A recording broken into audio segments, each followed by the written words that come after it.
호르몬 치료 유방암 걸린다고 못하시는 분들 많으시죠? 그 공포 2025년 11월에 미국 FDA가 공식적으로 뒤집었습니다. 2002년 전 세계 여성들을 충격에 빠뜨린 연구 결과 하나가 있었습니다. 그 이후 20년 넘게 호르몬 대체요법, 흔히 HRT는 위험한 것으로 낙인 찍혔죠. 그런데 최근 미국 식품의약국 FDA 이 약들에 붙어있던 최고 수위의 경고 문구를 공식적으로 제거하겠다고 발표했습니다. 오늘은 20년 전 그 공포가 어디서 시작됐는지, 그리고 최근 무슨 변화가 있었는지 있는 그대로 정리해드리겠습니다. 2002년 발표된 여성 건강 주도 연구 WHI라는 대규모 연구가 있었습니다. 이 연구에서 호르몬 치료를 받은 여성 그룹에서 유방암, 심장질환, 뇌졸중 위험이 증가했다는 결과가 나왔고, 이 소식이 언론을 통해 대대적으로 보도되면서 전 세계적으로 HRT 처방이 급격히 줄었습니다. 문제는 이 연구 결과가 알려진 방식에 있었습니다. 이후 여러 전문가들이 연구 설계를 다시 들여다보면서 몇 가지 중요한 한계가 지적됐습니다. 첫째, 연구 참가자의 평균 나이가 63세였습니다. 폐경이 막 시작된 40대 후반에서 50대 초반이 아니라 폐경 후 상당한 시간이 지난 여성들이 많이 포함됐던 겁니다. 둘째, 위험 증가폭이 생각보다 작았습니다. 언론에서 강조된 것만큼 절대적인 위험 증가는 크지 않았고, 상대적 위험 증가를 절대적 위험처럼 받아들인 오해가 있었다는 지적도 있습니다. 이후 연구들이 쌓이면서 지금 의학계에서 주목하는 게 바로 타이밍 가설, 타이밍 하이파서서스입니다. 핵심은 이겁니다. HRT를 언제 시작하느냐에 따라 위험과 이득이 크게 달라진다는 것. 폐경이 시작된 지 얼마 안 된 비교적 젊은 시기, 대략 60세 이전 또는 폐경 후 10년 이내에 시작하는 경우와 폐경 후 한참 지나서 시작하는 경우에 심혈관계 영향이 다르게 나타난다는 연구들이 이어졌습니다.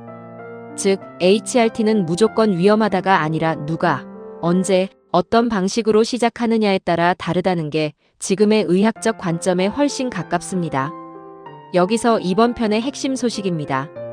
2025년 11월 10일 미국 FDA는 에스트로겐이 포함된 호르몬 치료제 전반에 붙어있던 블랙박스 경고, 의약품에 붙는 경고 중 가장 강력한 수준의 문구를 제거하겠다고 공식 발표했습니다.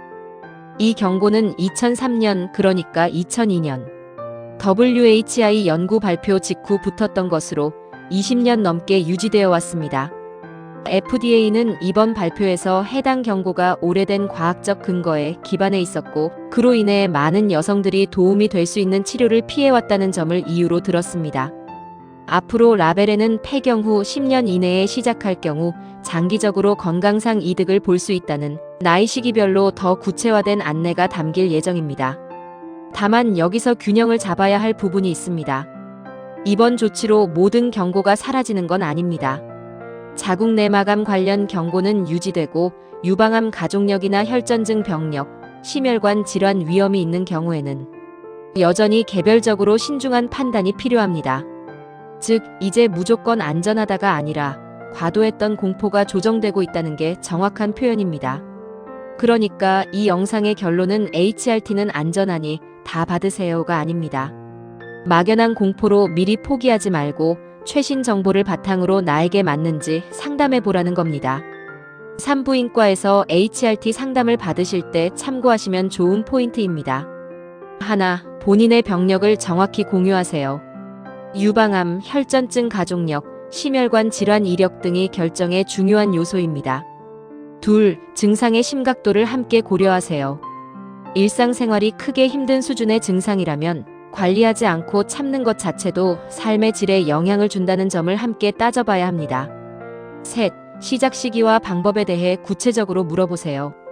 앞서 말씀드린 타이밍 가설과 관련해서 언제 시작하는 게 적절한지, 어떤 방식이 나에게 맞는지 담당 의료진과 충분히 논의하시는 게 중요합니다. 정리하겠습니다. 2002년 연구로 시작된 HRT 공포, 2025년 11월 FDA의 경고 문구 제거로 공식적인 전환점을 맞았습니다. 무조건 위험한 것도 무조건 안전한 것도 아니라 개인의 상황에 따라 득과 실을 따져야 하는 치료법이라는 게 지금의 결론입니다. 막연한 소문으로 지레 포기하기보다 최신 정보를 가지고 전문가와 상담해 보시길 권해드립니다. 오늘 영상 도움 되셨다면 좋아요와 구독 부탁드립니다. 이 영상은 건강정보 제공을 목적으로 하며 HRT에 대한 최신 연구와 가이드라인은 계속 업데이트되고 있습니다. 이 영상은 일반적인 정보 제공을 목적으로 하며 HRT 시작 여부와 방법은 반드시 개인의 병력과 상태를 고려해 산부인과 전문의와 직접 상담하신 후 결정하시길 바랍니다.